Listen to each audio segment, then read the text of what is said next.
Hello students, strong base studies में आप सभी का स्वागत है। आज बहुत ही मोस्ट इम्पोर्टेंट क्वेश्चन हम करने जा रहे हैं। गोलीय अवतल पृष्ठ पर अपवर्तन के सूत्र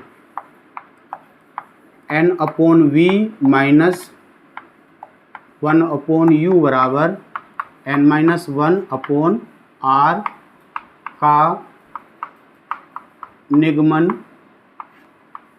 कीजिए।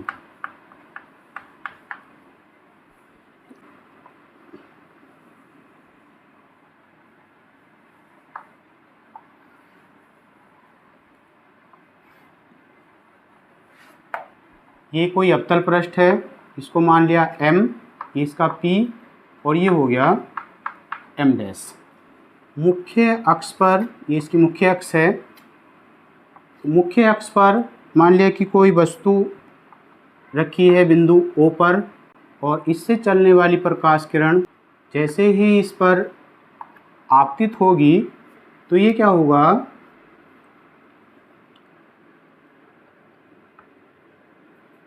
ये मान लें कि इस बिंदु पर अभिलंब है जो कि C पर काटेगा। ये O है वस्तु, और इस प्रकाश किरण को जाना तो सीधा चाहिए था, लेकिन यहाँ क्या होगा, इस बिंदु पर इसमें अपवर्तन होगा, रिफ्रैक्शन होगा, इसलिए ये अभिलंब की ओर मुड़ जाएगी। यहाँ इसका अपवर्तन हुआ, और यदि इसको हम पीछे बढ़ा दें तो ये मुख्य अक्ष को काटेगी I पर, और I का मतलब है यहाँ इसकी इमेज बनेगी। अभिलंब के, ये अभिलंब है, अभिलंब के और आपतित प्रकाश किरण के बीच एक कोण बनेगा, ये हो जाएगा आपतन कोण। अभिलंब के और अपवर्तित प्रकाश किरण के बीच भी एक कोण बनेगा, ये हो जाएगा अपवर्तन कोण। तो ये कोण भी कितना हो जाएगा, R, और ये जो बचा हुआ कोण है ये वाला, ये हो जाएगा पूरा I का है, R घटा देंगे तो ये हो जाएगा I minus R, I minus R। मान लिया कि इसका अपवर्तनांक n1 है और माध्यम का अपवर्तनांक है n2। ठीक है, सारी दूरियां जितनी भी हैं वो P से मापी जाएंगी, और C है सेंटर, तो सेंटर से इसकी दूरी हो जाएगी R।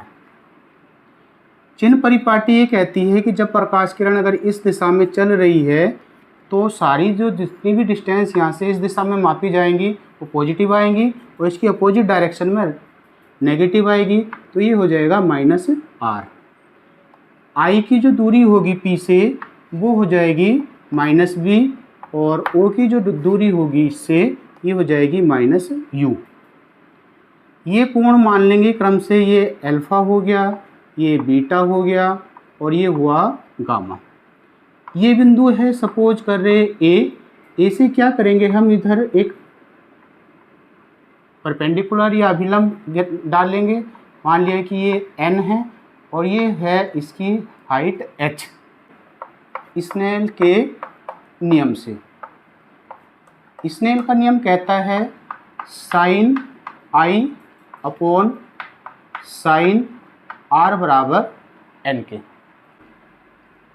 या इसको लिख सकते हैं हम sine I upon sine R बराबर n2 अपॉन n1। छोटे कोणों के लिए साइन छोड़ देंगे, और जैसे साइन छोड़ेंगे तो I n1 इक्वल्स आ जाएगा R n2, इससे आ जाएगा, या इसको लिख सकते हैं I n1 equals R n2। ये आ गई इक्वेशन फर्स्ट। अब त्रिभुज OAC से आ जाएगा गामा बराबर अल्फ़ा प्लस I या आई बराबर आ जाएगा गामा माइनस एल्फा, तथा त्रिभुज IAC से गामा बराबर बीटा प्लस आर, या इसको लिख सकते हैं आर बराबर गामा माइनस बीटा। आई तथा आर का मान समीकरण 1 में रखने पर, समीकरण 1 है आई की वैल्यू कितनी आई थी, गामा माइनस अल्फ़ा, तो gamma minus alpha into N1 बराबर आर की वैल्यू आई थी gamma minus beta into N2, equation number 2। अब क्या करेंगे, अल्फ़ा बीटा गामा की वैल्यू कैलकुलेट कर लेंगे इन त्रिभुज से। तो इस त्रिभुज में अगर हम देख रहे हैं OAN में, तो अल्फ़ा बराबर इसको लिख सकते हैं tan अल्फ़ा बराबर लंब बटे आधार, लंब है AN अपॉन आधार हो गया NO, ठीक है। इसी तरह से बीटा बराबर लिख सकते हैं tan बीटा इक्वल्स, इसमें भी AN अपॉन ये बीटा है ना, ये आ जाएगा NI, एंड गामा इक्वल्स आ जाएगा tan गामा बराबर AN अपॉन NC। जैसे जैसे ये पॉइंट इसके करीब आएगा P के, वैसे वैसे N क्या है, P की ओर चलेगा। और छोटे कर्व के लिए या छोटी दूरियों के लिए, क्योंकि यहाँ कोण तब हम अल्फ़ा बीटा ले रहे हैं जब कोण छोटे हैं, तो उस स्थिति में N क्या है, P को ओवरलैप कर जाएगा। तब हम लिख सकते हैं या लगभग AN अपॉन, इसको लिख सकते हैं हम PO, इसको लिख सकते हैं हम लगभग AN अपॉन NI का मतलब N की जगह P आया, PI, और इसको लिखा जा सकता है AN अपॉन PC।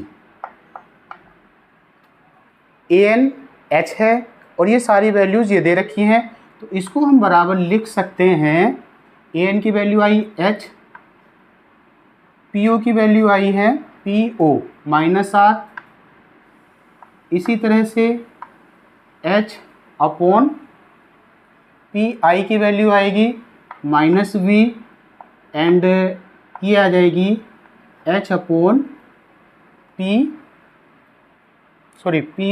था U, और ये PI V हुआ, और PC हुआ minus R। Alpha beta gamma के मान समीकरण 2 में रखने पर, समीकरण 2 थी minus N1 alpha plus N2 beta बराबर N2 minus N1 into gamma.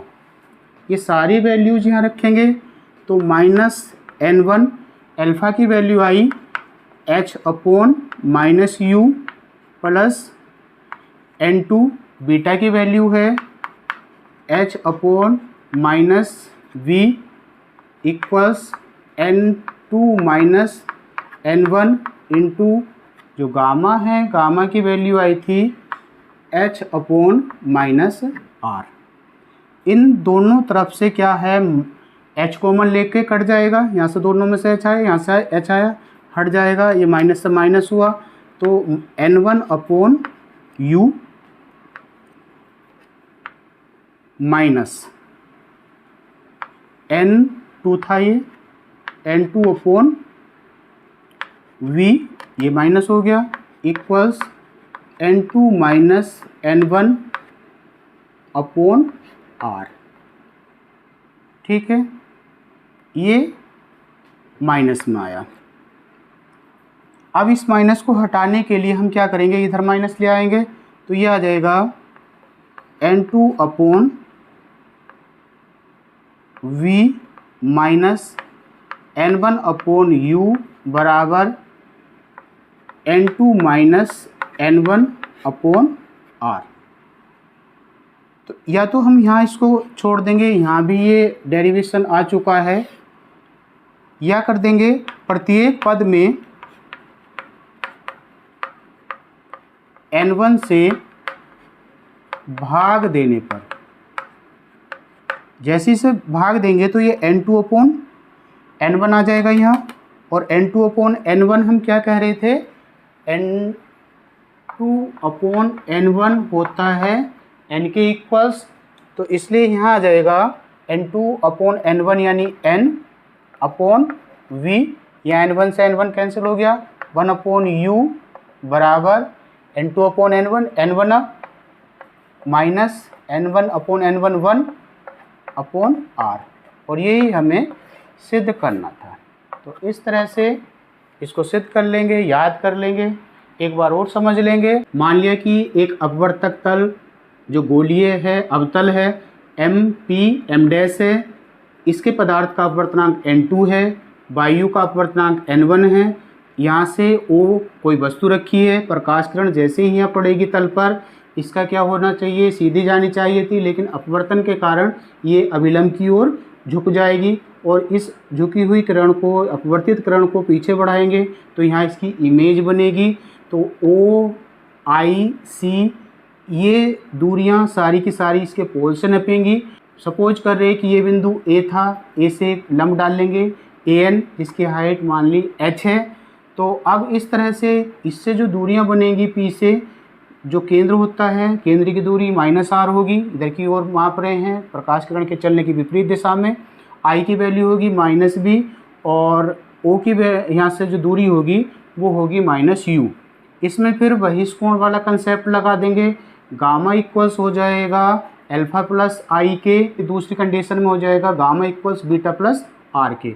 इससे क्या करेंगे, अल्फा बीटा कैलकुलेट कर लिया, और अल्फा बीटा कैलकुलेट करने के बाद जो समीकरण 2 आई थी, जो कि स्नेल के नियम से आई थी, sine I upon sine R equals N2 upon N1, या I अपॉन R बराबर N2 upon N1, cross multiply किया था, उससे समीकरण कितनी बनी थी, 2 बनी थी।